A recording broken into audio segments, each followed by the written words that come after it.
The rain hammered against the floor-to-ceiling windows of the upscale restaurant, each droplet a tiny fist demanding attention. Marcus Chen barely noticed. His 6-year-old daughter Emma sat across from him, methodically cutting her grilled chicken into perfect squares, a habit she'd developed since her mother's death 18 months ago. Everything had to be just right now, ordered, predictable, as if precision could somehow hold their fractured world together. Marcus's phone buzzed for the 15th time that evening. Another crisis at Chen Industries, another fire that demanded his immediate attention. He was the youngest CEO to ever lead a Fortune 500 company, a title that once filled him with pride but now felt like chains around his ankles. Every decision affected thousands of jobs, millions in revenue. The weight of responsibility pressed down on his shoulders like a physical thing. "Daddy?" Emma's voice was soft, almost lost beneath the restaurant's ambient chatter and clinking silverware. "Just a minute, sweetheart." His fingers flew across the phone screen, responding to urgent messages about the quarterly board meeting.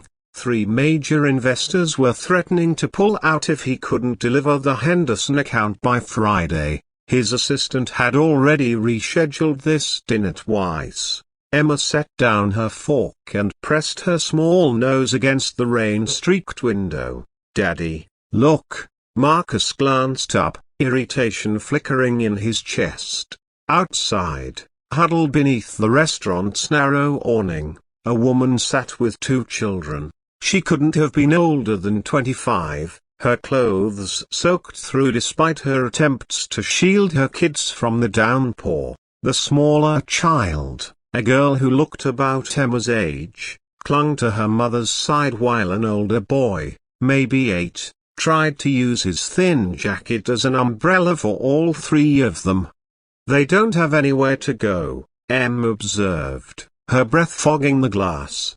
Marcus's attention snapped back to his phone. "Emma, eat your dinner. We need to leave soon." The Henderson presentation needed another hour of revisions, and he still had calls to return to Tokyo and London. Time was money, and both were running out. But Emma didn't pick up her fork. She continued watching the family outside, her small hands pressed flat against the window. The mother was rummaging through a worn backpack, probably searching for something: food, money, hope. She pulled out what looked like a single granola bar and broke it into 3 pieces, giving the larger portions to her children. "Daddy, she looks hungry." Emma's voice was barely above a whisper. "Can I share my food with her?" Marcus finally looked up from his phone, really looked at his daughter.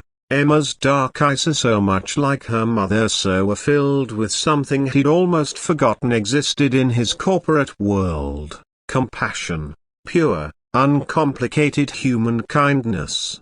"Honey, that's not how things work." He tried to keep his voice gentle but firm. "We can't just But she's hungry, Daddy, and her babies are hungry too." Emma turned back to the window. "Mommy used to say that when someone's hungry, we should share, remember?" She always packed extra sandwiches for school because Tommy Rodriguez never had lunch money. The memory hit Marcus like a physical blow. Sarah had done that, hadn't she? Every morning, without fanfare or expectation of gratitude, she'd made an extra peanut butter and jelly sandwich. "It's not charity," she told him when he'd questioned the expense. "It's just being human." Outside, the smaller girl started crying, a thin, miserable sound that somehow carried through the glass and noise. Her mother pulled her closer, whispering something in her ear while stroking her wet hair. Emma slid out of her chair before Marcus could stop her. She was small for 6, all knobby knees and determination, carrying her plate toward the window. Several diners looked up, amused by the sight of a child in a $200 dress marching through the restaurant like she owned it. Emma, come back here. Marcus's voice carried the authority that made board members straighten in their seats, but Emma didn't even pause. She knocked on the window, her tiny fist barely making a sound against the thick glass. The woman outside looked up, startled.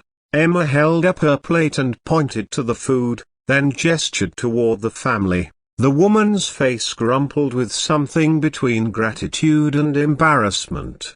Marcus was on his feet now, crossing the restaurant as conversations quieted around them. The Matilda registered Trudy approached with practiced concern. "Sir, if there's a problem." "No problem." The words came out rougher than Marcus intended. He knelt beside Emma, his expensive suit creasing against the floor. "What are you doing, sweetheart?" "She's hungry, Daddy. Like really, really hungry. And her little girl is crying." Emma's voice was matter-of-fact, as if sharing food with strangers was the most natural thing in the world. "Can we invite them inside? It's cold out there." Marcus looked through the window at the family. The mother was young, probably not much older than his newest interns. Her children were clean despite their circumstances, hair combed, faces washed. She was fighting to maintain dignity in impossible circumstances. He recognized something in her eyes that made his chest tighten, desperation masked by determination. He'd seen that look in the mirror during his own childhood, when his immigrant parents had worked 3 jobs between them just to keep food on the table. His phone buzzed again. The Henderson account, the board meeting, 3,000 employees depending on his next decision. But for the first time in months, Marcus silenced the phone without looking at it. "Excuse me," he said to the Matilda registered Trudy, his voice carrying authority that had nothing to do with quarterly reports. "I'd like to invite those people inside. Can you arrange a table for 5? The Matilda registered Trudy hesitated. "Sir, our dress code here." "My daughter is right." Marcus stood, Emma's small hand finding his. "They're hungry, and we have more food than we can eat." What followed was a blur of quiet efficiency. The family was ushered inside, towels provided, a table set. The mother, Maria, she introduced herself, was hesitant, embarrassed, but her children's eyes grew wide at the warmth and the smell of food. Emma immediately began chattering to the little girl, Sophia, sharing her crayons and asking about her favorite colors. The older boy, Diego, sat straighter when Marcus asked about school, pride and intelligence shining through his shy responses. As they ordered, Marcus insisting they choose whatever they wanted, Maria's story unfolded. Lost job, eviction, too proud to ask family for help. She'd been on her way to a women's shelter when the storm hit, her last $20 spent on bus fare that had run out 6 blocks short of their destination. "I have a business," Maria said quietly as Sophia colored beside Emma. "Had a business. Cleaning service. I was doing okay until my biggest client decided to go with a cheaper company." She managed a weak smile. "Story as old as time, right? Single mom trying to make it work." Marcus found himself really listening for the first time in months, not calculating profit margins or risk assessments, just hearing another human being's struggle. When was the last time he'd done that? When had he stopped seeing people and started seeing only problems to solve or obstacles to overcome? Emma leaned against his arm as they shared dessert, her earlier precision forgotten as she messily ate chocolate ice cream. "Daddy, can Sophia come to our house? She said she's never seen a swimming pool." The innocent question hung in the air. Marcus looked at Maria, who flushed with embarrassment. "Oh, she didn't mean we weren't asking for her."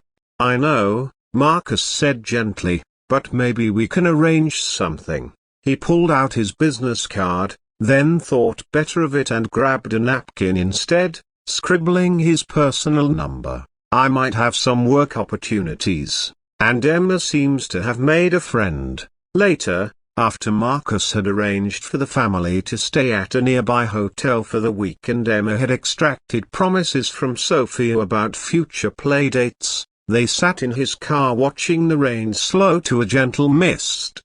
"Daddy?" Emma buckled her seatbelt with the same methodical precision she applied to everything. "Are you proud of me?" Marcus looked at his daughter, or really looked at her. In the span of one evening, she'd reminded him of everything he'd forgotten in his climb to the top. Success wasn't measured in stock prices or quarterly reports. It was measured in moments like this, in the courage to see suffering and respond with kindness. "I'm incredibly proud of you, sweetheart." He reached back to squeeze her hand. "You reminded me of something very important tonight." "What?" Marcus thought about his phone, still silent in his pocket. The Henderson account would wait. The board meeting would happen without another revision of his presentation. For the first time in 18 months, something mattered more than Chen Industries. "You reminded me how to be human." As they drove home through the gentle rain, Emma fell asleep in her car seat, chocolate still smudged on her chin. Marcus glanced at her in the rear-view mirror and felt something shift in his chest. Tomorrow, he would call Maria about a consulting position with his company, not charity, but opportunity or a chance for someone talented to rebuild. He would also call his assistant and block out 2 hours every evening. Sacred time. Emma time. The rain had stopped completely by the time they reached home. In the sudden quiet, Marcus could hear what he'd been missing all along, not the demanding buzz of success, but the gentle rhythm of what really mattered, his daughter's breathing, steady and trusting, the sound of a heart learning to beat again, one shared meal, one act of kindness at a time.